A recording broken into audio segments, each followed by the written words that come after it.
A ver, ¿no?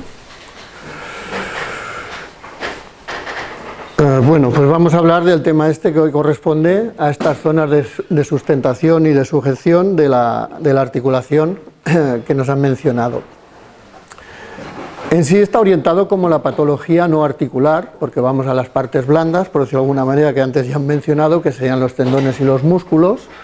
y todas estas zonas no articulares de la cadera que nos suelen doler, pues son los tendones y sobre todo consecuencia de estas lesiones inflamatorias y de rozamiento, el exceso de líquido que a veces es fisiológico y que se conoce como las borsas y su inflamación las bursitis, asociado a la tendinopatía.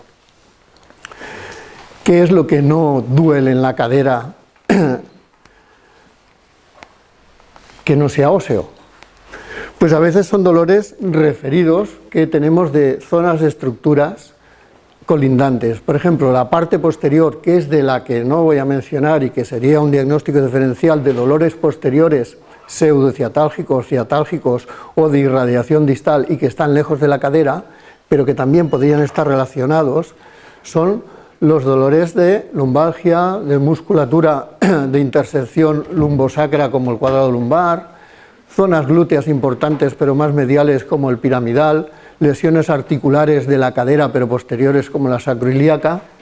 o las bursitis isquiáticas que ya tienen una distribución muy lejana de la cadera y que son dolores, ya lo digo, más de diagnóstico diferencial de ciatalgia o pseudociatalgia. Lo que sí que vamos a hacer es la parte anterior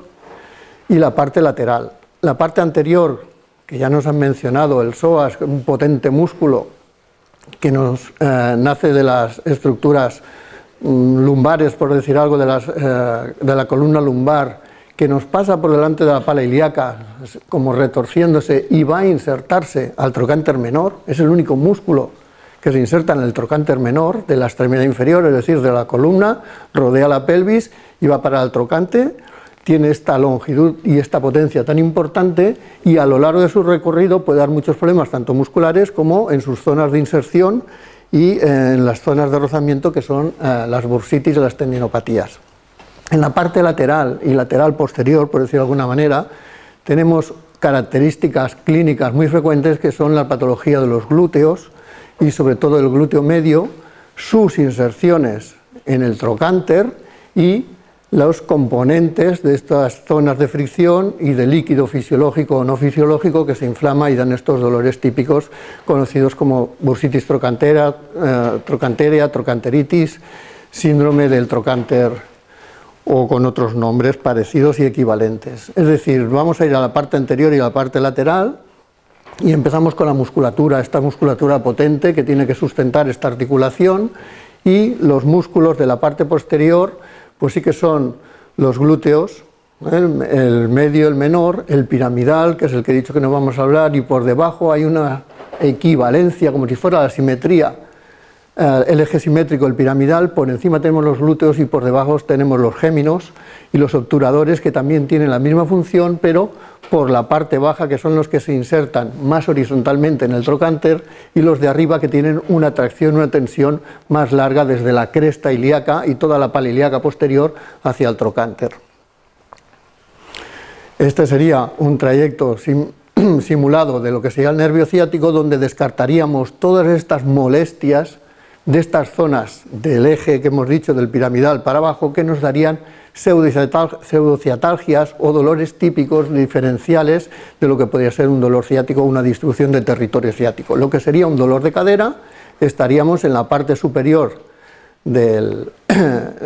piramidal y precisamente serían los músculos glúteos, que son los que interesaremos. He hecho una diferenciación de esta manera, un poco justificando por qué no hablamos del piramidal, pues no hablamos de estos otros músculos, que no digo que no sea un tema importante, pero que a diagnóstico diferencial de dolores de cadera no tienen tanta relación. El síndrome del trocánter mayor, englobando unos aspectos bastante generales, con dolores referidos en esta zona trocánterea externa, y donde nosotros podemos explorar en esta zona más prominente de la articulación, donde estaría la inserción trocánterea, desde los planos lateral o axial y sagital, y donde vamos a ir a buscar la patología sobre todo de las inserciones de los dos glúteos, el medio, el menor, y el tensor de la fascia lata, que también con la cintilla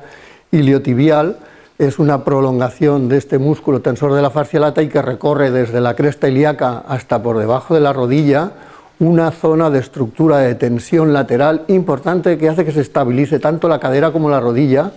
en la movilización de la extremidad inferior. Los músculos implicados, un poco repetimos la anatomía que nos he dicho, desde la parte posterior y de la parte anterior. En la anterior tenemos el iliosoas, el músculo es tan potente, pero en este caso la parte lateral es el tensor de la fascia lata y la parte posterior y lateral son los glúteos que hemos mencionado. Aquí tenemos la raqueta de pádel, donde el tensor de la fascia lata sería el mango, el eje que viene desde la cresta ilíaca, continuando hasta por debajo de la rodilla. En la parte posterior lateral tendríamos los glúteos y el tensor de la fascia lata, el glúteo mayor, perdón, y el tensor de la fascia lata. Sería el eje simétrico donde ecográficamente sobre un plano transversal de lo que sería el trocánter veríamos el tensor de la fascia lata y por debajo el compartimento de los glúteos, donde podría estar el glúteo mayor, que no se inserta en el trocánter, sino que hace una inserción un poco más prolongada por la parte más baja, pero sí donde tendríamos la inserción del glúteo medio y del glúteo menor. El glúteo medio se inserta en dos tendones o en dos fases anatómicas del del trocánter, que sería en una porción lateral y en una porción posterosuperior. En la parte posterior del trocánter no se inserta ningún músculo, solo sería en la parte lateral y en la parte posterosuperior, y el glúteo menor que se inserta en la parte anterior del trocánter.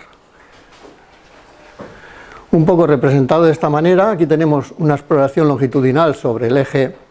femoral, donde veríamos desde el trocánter los dos glúteos, podríamos diferenciarlos, aunque es muy difícil diferenciar la inserción tendinosa, sobre todo en zonas lesionadas y caderas ya bastante evolucionadas en el tiempo, por decirlo de alguna manera, y donde estas inserciones en un plano axial también las podríamos representar con el glúteo medio y el glúteo menor por encima del trocánter. Son dos grupos musculares que ocupan esta zona postero-anterior, postero-superior y anterior. Siguiendo un eje también del largo del fémur, diferenciando entre la posterior y anterior, aquí vemos las facetas de inserción del trocánter. Aquí en la parte anterior tendríamos el glúteo menor, en la parte lateral y en la parte superior tendríamos la inserción del glúteo medio y en la parte posterior no hay inserción de ningún músculo. En el corte transversal vemos las dos facetas, una más prolongada y lineal y una un poco más curva, donde se insertan cada uno de estos músculos. El glúteo medio sería en esta carilla más recta, por decirlo de alguna manera, y el glúteo menor en esta otra que está señalada con el B. Tensor de la fascia lata, aquí vemos todas las zonas de inserción en esta parte que estamos insistiendo,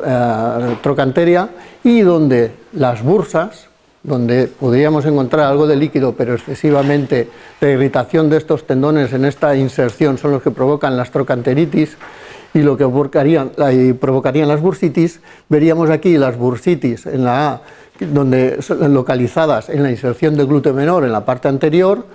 aquí por los dos lados de las inserciones de los dos tendones del glúteo medio, y la mayor de todas, la subglútea, que es la que está comprimida desde el tensor de la fascia lata, el glúteo y los dos glúteos que hemos dicho anteriormente, donde es una bursa muy importante de volumen y de distribución y de frecuencia. En la parte anterior tenemos el cierre articular, tal como nos han explicado anteriormente, el cierre articular por ligamentos muy potentes que van desde el trocánter a la zona del isquion y al pubis, isquiopubianos y